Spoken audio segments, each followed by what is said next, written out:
Hello everybody and welcome back to the Leeds Lens for Villa 1, Leeds United 1 match reaction.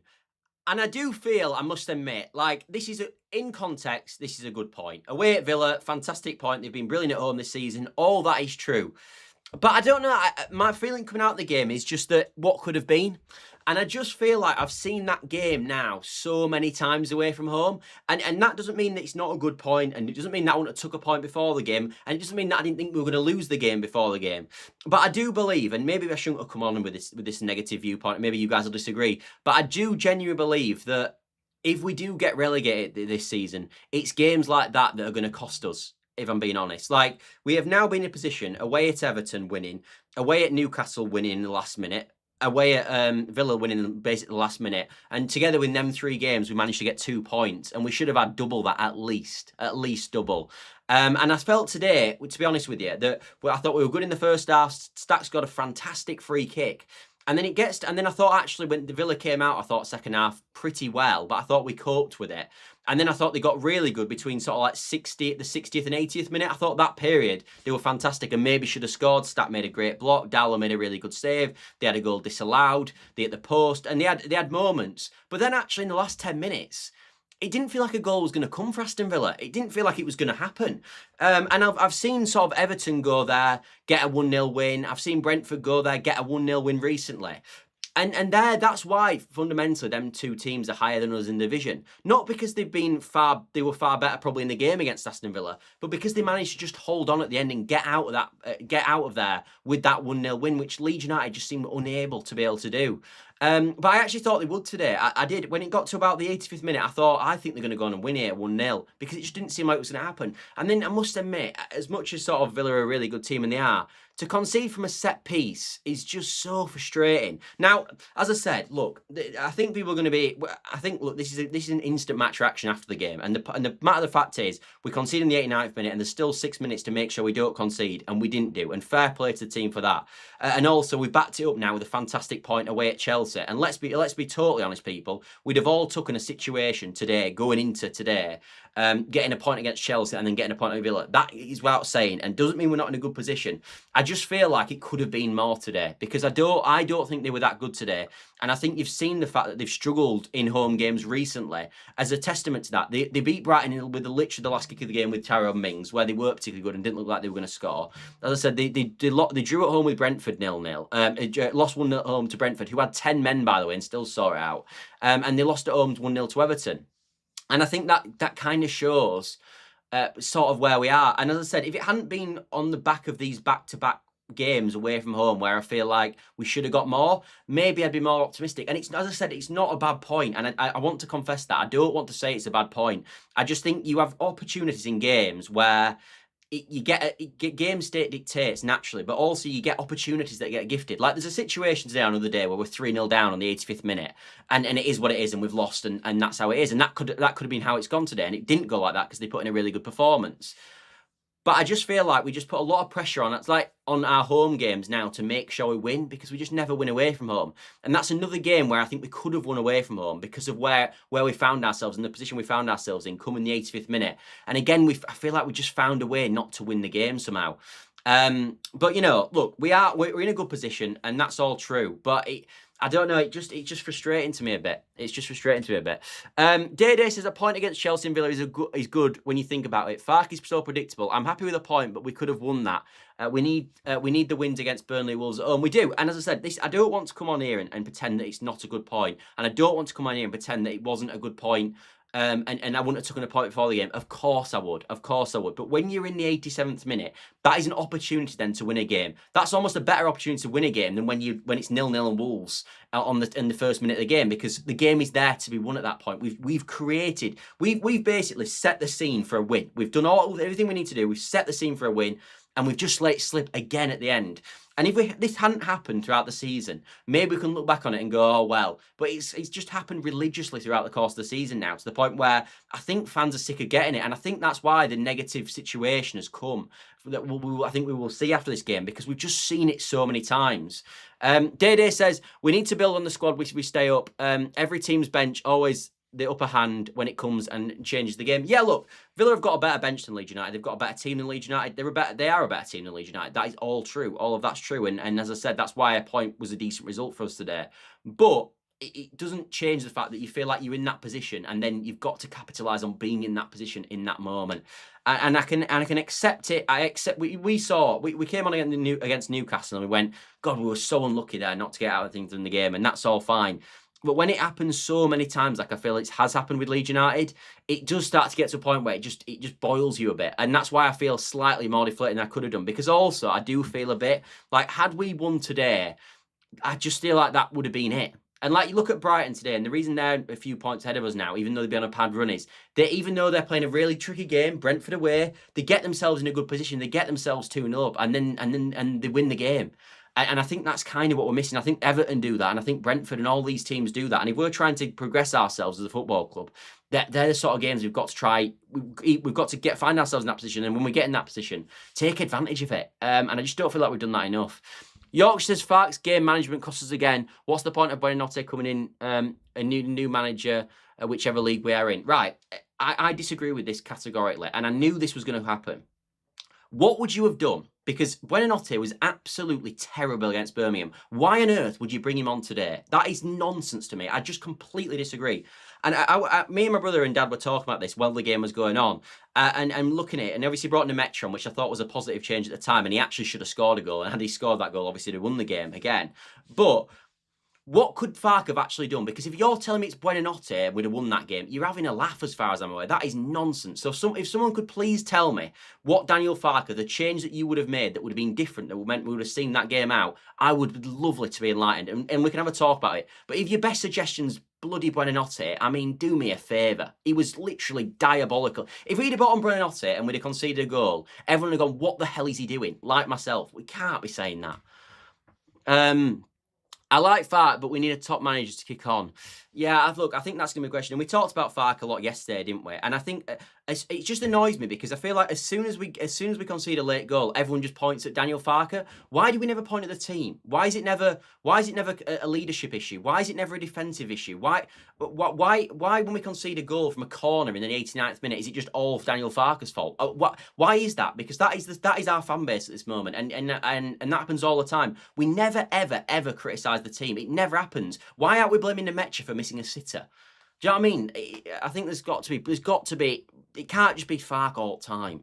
I like what happened with Goodmanson not coming back for the second half. I don't know. He was pretty poor in the first half, mate, but I'm not sure. Not signed him and get another player in. In terms of Buonanotte, well, look, as I said, for me, that was not a game for Buonanotte. Will be useful for me when we're playing Wolves at home potentially. It's 0-0 on the 60th minute. And you need someone to come on and thread a pass through and potentially win us the game. That's what I feel like. That's what I feel like the situation is with Buonanotte. It was never a game for him today. I'm sure a lot of you guys didn't mind the substitution in Nemecha. And had he not brought on Nemecha, I think a lot of people would have said should have brought on Nemecha. So I didn't think that was too bad. Nemetron's slightly sooner for me, fair enough. But again, we conceded in the 89th minute. I don't think, do you know what I mean? I don't think that would have made. Do you know what I mean? I just feel like today, if someone can give me a genuine player that we could have bring on that would have made a huge difference in the game at that period of time, I will be open to the conversation. But I haven't seen anyone yet, and I can't think of anyone myself who would have made that change. I just don't see it. Aronson offered James. James would have forced Villa to stop pushing forward with his pace. No, they wouldn't. That isn't true. Again, James would offer pacing behind, but I think a lot of us would have probably preferred to bring him to Metron, which he did. James wouldn't have pushed them back because Villa were losing the game at home. They're a team going for the top four. In that position, they are always going to be the team progressing the game. We're holding on to a lead. They're doing it. Watch it when they played Everton. Watch when they played Brentford. That's how game state would be. We've just got to find a way of just not conceding that goal. And to be honest with you, the goal was slightly unfortunate with the way it came. I mean, it comes off his thigh, and if it goes anywhere but absolute top bins, it don't go in the back of the net. But you know. But please, as I said, if you are against the manager for today, please tell me the change that you would have done. Please do that because I don't know what that is. And do you think we wouldn't have conceded the goal had we made that change? Because I think you'll find that the answer is no. And look, I want to give context here because we talked all yesterday about the fact that why the 49ers looking at the idea that they're not going to give Daniel Farke a new contract. And some of the things I pointed to for that, if that was the situation, was the fact that our away form was being hopeless. I mean, we've picked up one win away from home still, and the last one was in September, and we beat the bottom of the league team away from home. And that's it. So there is problems away from home for sure. And I think when you're looking at progression for Leeds United, we've got to be better away from home because we're not going to ever improve as a team if we only can play in 19 games basically. But you know, as I said, I don't know. I just don't see what he could have done today. If our bench were like stacked with players that I think could have made a huge difference, and I was screaming at the telly on the 80th minute, going, "Bring him on, bring him on, bring him on," which I have done in the past. I get it, but I didn't see that today. And Tanaka, we had that against Everton. He brought Tanaka on, and everyone went, "Why did he bring him on?" So, you know, sometimes I just think it's unfair. Stack was sensational today. It's such a class act. Yeah, I thought. I mean, can we just talk about the goal? By the way, what a goal that is. 39 yards out it was. And funny enough, actually, when we were watching the game, I was talking to Dad about it, and he was going, "I should have a shot here," because Martinez looked too far over. And I was going, "What are you on about?" And just as I said that, he's whipped it straight in the top corner. Unbelievable. He's now got 3 for the season, and he's a class act, Stack. And I thought he'd make a huge difference, and I felt he did do. I thought it was really impressive today. And for me, even though we conceded late, he went on the pitch anyway, and I think he probably would have won man of the match. Ollie says, "Good point, but we should have been 3. Terrible management from Farke. Wrong subs. 20 minutes late too. How Gruever lasted 90s beyond me. Anyone watching could see that Villa's goal was coming at half time." So what change would you have done, Ollie? This is what I mean, though. What change would you have done? Right, okay, you've said. I said on 60th minute, bring Longstaff and James and Gruever on. Bring Longstaff and James for Gruever and Aronson. He did bring Longstaff on for Stack, didn't it? And I don't think Longstaff was fantastic when he came on, and truthfully, hasn't been great for a while.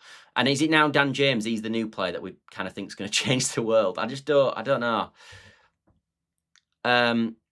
We needed a left wing back in January, 100%. Goodmanson is brilliant, but we needed cover. Yeah, although I don't think James Justin was awful.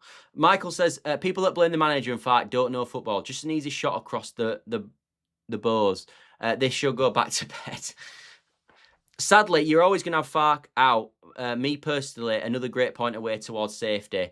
All Leeds that way. Don't get those negative fans. Yeah, I do feel a bit like... it's not... Look, I think in the Everton game, in retrospect, I could understand where we went a bit wrong in that game, because in the second half, we were totally hopeless. We completely sat in. It wasn't the same today. I thought we showed more today in terms of the second half. I thought we created more. We created the best chance of the half, really, with Lucas Nemecha with the goal he scored, which should have scored. And I thought we were decent. I just didn't see. I still haven't seen. I don't think James would have made the difference people make. I don't think we wouldn't have conceded that goal if James would have come on. Personally, I don't see that as a great outcome. So if someone could tell me, the reason I'm saying that is because I just don't think there is. I really don't. The lack of subs Farke does per game is horrid. Tanaka should have been. Why should Tanaka have come on? Why? This is what I mean. Why should Tanaka have come on again? What did he do against Birmingham that made you think that he should be on? What did he do against Everton when we brought him on in a similar situation to make us think that he was going to change the game? I haven't seen this. Am I watching a different game, people? What has Tanaka done? Tanaka is my favourite player. Loved him last season. At times this season he's been brilliant. Everton at home, Chelsea at home, loads of games, Liverpool at home, brilliant, fantastic. What has he done recently to suggest to you that would have changed the game away at Villa Park? Seriously. He needs to make subs a bit earlier. Okay. Deserved the win today, but 1 point is good. If they'd have won it, it would have been criminal. Yeah, and I think that's a point, because we didn't concede with literally the last kick of the game, did we? So we still had to sort of see it out. I also want to give a special mention to Carl Darlow today, because before the game kicked off, the amount of comments about sort of Perry should be playing, which for me is just reactionary, but Perry should have been in goal, etc., etc. I thought Darlow was superb today. Made a great save that pushed it onto the post from the Buendia shot. Made a great save at the back end of the first half as well. I thought he was fabulous today, Carl Darlow, and he deserves his credit. And I'm glad he had a good game, because truthfully, I've backed him quite heavily on this channel. You guys are aware, and I thought he deserves a special mention. And I also think a special mention to Joe Rodon, because truthfully, I thought he had a really good game today again. And a lot of people before the game, including myself, truthfully, thought that the team maybe should have been Rodon right centre back, and then obviously Beale middle centre back, and obviously Justin probably should have come out, but you know, he did it, and there we are. Think we should have had 3 points, but I'll take this one. Yeah, I know what you mean, Ernie, and I kind of agree with it. It's just the fact that we've done it so many times, isn't it, mate, I guess. People need to remember away days with Bielsa. Every away game under Marsh. What people want, Tanaka is as bad as Longstaff, to be honest, and that's sub is bad either way.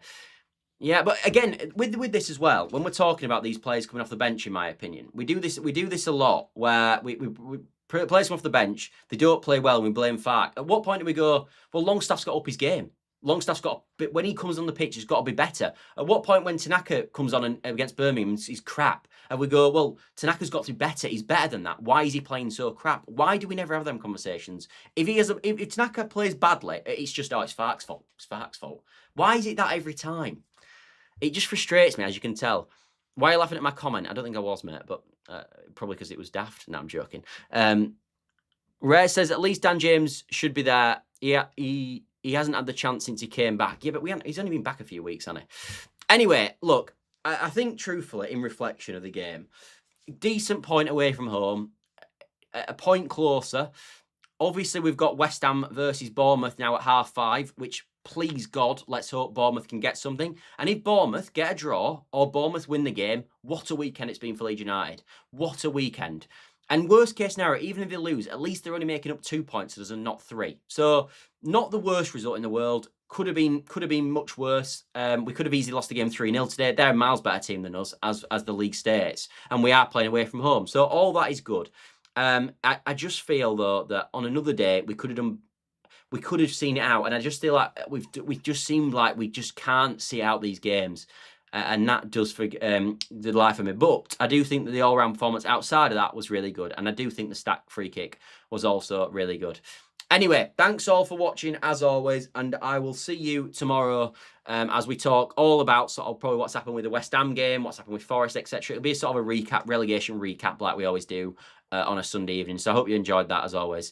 Ollie says, I missed your last comment. Let me have a look at it, mate. I'll go find it.